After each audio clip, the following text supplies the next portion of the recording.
Europe 1. Historiquement vôtre.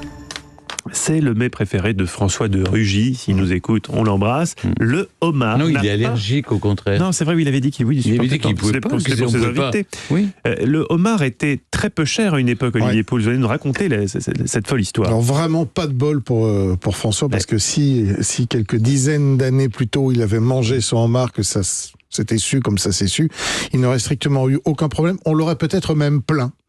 En disant, pauvre type, encore obligé de manger du homard, parce qu'on en était arrivé là, à une époque de l'histoire. Alors c'est vrai qu'aujourd'hui, c'est considéré comme l'un des mets les plus prestigieux, un mets de fête, et je m'empresse tout de suite de dire que la saison du homard, ce n'est pas au moment des fêtes de Noël, c'est même une hérésie de manger du homard à ce moment-là, parce que la vraie saison du homard, c'est maintenant. C'est là qu'il est le plus rempli, c'est là qu'il ne se reproduit pas, et donc c'est maintenant qu'on peut les pêcher, alors que les homards que vous mangez en général durant les fêtes, c'est des homards qui ont été pêchés durant l'été et qu'on garde mais bien sûr qu'on garde dans des viviers jusqu'à la période des fêtes, parce que la pêche au homard normalement ne se pratique pas, les femelles sont pleines d'œufs, ça ne se pratique pas en hiver. Bref, cela étant dit, le homard en fait c'est quelque chose, vous doutez bien, qu'on trouve assez facilement dans la mer. Les Romains les mangeaient, au Moyen-Âge on en mangeait, mais en fait, il ne suscitait pas vraiment d'intérêt, si ce n'était qu'être nourrissant, en tout cas pour les populations qui avaient l'occasion d'en trouver. À la Renaissance, les riches daignent enfin en consommer, il redore un petit peu son blason. Mais au XVIIe siècle, aux États-Unis, les colons qui partent là-bas découvrent sur les côtes de la Nouvelle-Angleterre les homards américains, dont la variété est un petit peu différente de nos homards à nous qui sont bleus.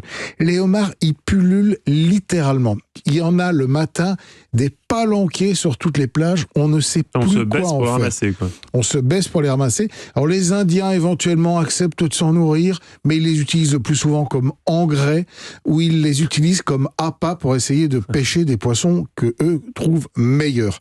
On les donne aux domestiques et on les donne aux prisonniers, figurez-vous. On l'appelle le cafard de la mer. Il faut savoir qu'au XVIIIe siècle, le personnel de maison fait même inscrire une clause dans ses contrats, pas plus de 3 fois du homard par semaine. Non mais vous imaginez où on en est. Alors qu'est-ce qui va se passer pour que le homard bascule petit à petit de ce mets totalement insignifiant et même dédaigné à ce produit de luxe qu'il est aujourd'hui? Eh bien c'est probablement au XIXe siècle la mise en conserve des homards, qui au début là aussi n'intéresse personne, ça coûte moins cher d'acheter une boîte de homards que d'acheter une boîte de haricots, mais ces boîtes de conserve de homards, elles vont se retrouver dans les wagons-restaurants des trains qui parcourent les États-Unis et qui traversent le pays.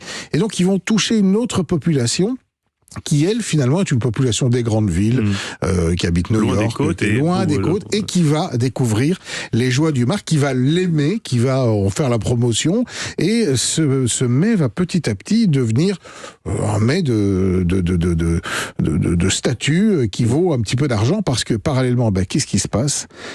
Comme il y a de la demande, il y a de la pêche, et quand il y a de la pêche, en général, il y a trop de pêche. Il y a de la surpêche.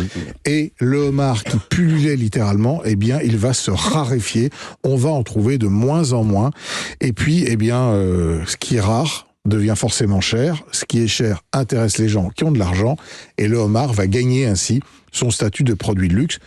C'est un petit peu ce qui va se passer également chez nous en France. Non, mais simplement pour essayer de sortir de l'offre et la demande, c'est vrai que le homard a un goût particulier. Si on essaie de réfléchir dans l'absolu, il est particulier ce goût. Est-ce que vous, en tant que grand gourmet, vous reconnaissez au homard un goût, une saveur vraiment exceptionnelle, ou est-ce qu'on en fait des caisses parce que c'est du homard, que c'est cher, qu'on en mange rarement, c'est un peu la fête? Alors, d'abord, je préfère très largement le homard bleu breton au homard américain, que je n'aime pas tellement. On en trouve chez nous ces homards qui maintenant, notamment le homard américain, le homard canadien, sont souvent des homards d'élevage. Il n'y a pas du tout en France de problème de surpêche de homard. Il y a du homard. Bon, il est cher parce qu'en fait, il est techniquement assez difficile à aller chercher. Il faut faire plonger il faut mettre les casiers, il faut les récupérer, etc. Mais en pleine saison, le homard, ça coûte un petit peu d'argent, mais si on est pas trop loin des côtes, on peut trouver du homard autour de 30 € le kilo, alors qu'il va valoir 100 € à Noël. Le homard breton, je le trouve nettement plus fin. Il faut bien le préparer, et je pense que le secret, c'est de ne pas trop le cuire. Dès que le homard devient trop cuit, il est caoutchouteux, il perd de sa texture. Donc il vaut mieux être en légère sous-cuisson avec le homard qu'en légère surcuisson. On peut quand même pas faire un tataki de homard. On peut le manger, on peut le faire un tartare de homard. oui. Ça peut tout à fait se C'est manger cru ou à peine cuit. Oui, c'est très très bon. Alors évidemment, le problème du homard, c'est quand on l'achète vivant aujourd'hui. Et on n'a pas le droit de l'ébouillanter en Il Suisse. faut, alors en Suisse, exactement, On n'a vous plus le êtes droit de l'ébouillanter. obligé de l'étourdir d'abord. Ah bien Oui, sûr. oui. Ou l'hypnotiser, c'est Ou la technique. l'hypnotiser. Vous savez hypnotiser un homard, vous? Bien sûr. Mais chez nous, on peut encore l'ébouillanter. Ou alors, Comment chez nous? le couper en deux vivant. Ah non, non. Le- Mais il n'y a pas un truc Non, où mais c'est très cruel. il faut faire un coup de couteau. Si. Il faut sur le haut de la tête, là, entre les deux antennes, il faut planter le couteau à ce moment-là, clac. Il meurt tout de suite, puisque vous avez touché le point sensible, et là vous pouvez le couper en deux. Bon, je suis d'accord, c'est toujours un Non, peu c'est trop difficile, cruel. C'est dur. mais bon, quand vous avez, imaginez que vous ayez un homard qui a été coupé en deux, par exemple, et que vous ayez Quelqu'un d'autre.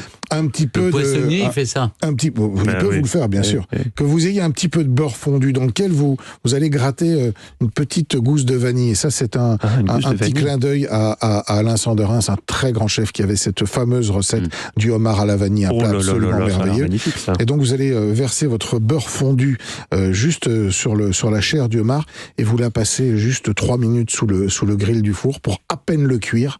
Et ensuite le mélange de saveurs, ce côté crustacé, d'avoir un petit peu iodé et de la vanille, c'est une pure merveille.